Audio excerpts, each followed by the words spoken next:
Because we consider them to be nowadays, high class eating. Lobster is one of the most expensive things on the menu.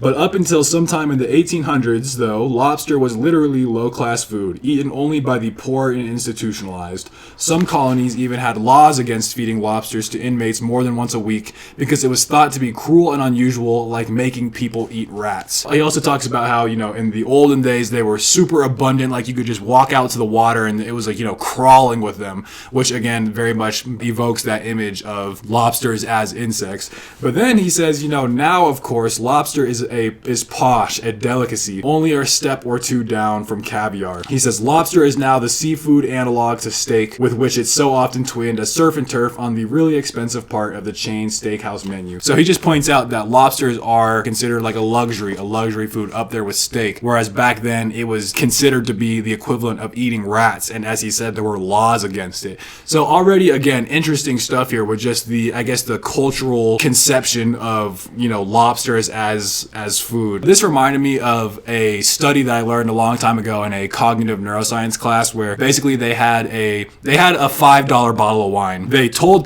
people in the fMRI. One group of people, they were told it was $70, $80 wine. Another group of people, they were told it was the actual price, $5 wine. As you might expect, people reported the $80 when it's reported as $80. They said that one tasted, significantly better than other people who, when they're told it was just the $5 wine, than what they would rate it. So there was a difference in how people perceived the reported behavior of how good the wine tasted. But the cool part about the fMRI thing was that they actually found that the region of the brain, and I'm speaking very generally here, but the region of the brain that's related to basically gustatory pleasure, whether or not something tastes good, it was more active in the group where they were told it was $80 relative to the people that was $5. So anyway, that was a little tangent, but this idea, that the cultural perspective can really change, not only just, internally, psychologically, but even at the neurological level. So I thought that was interesting. Back in the day, lobster was considered this shitty rat food, basically,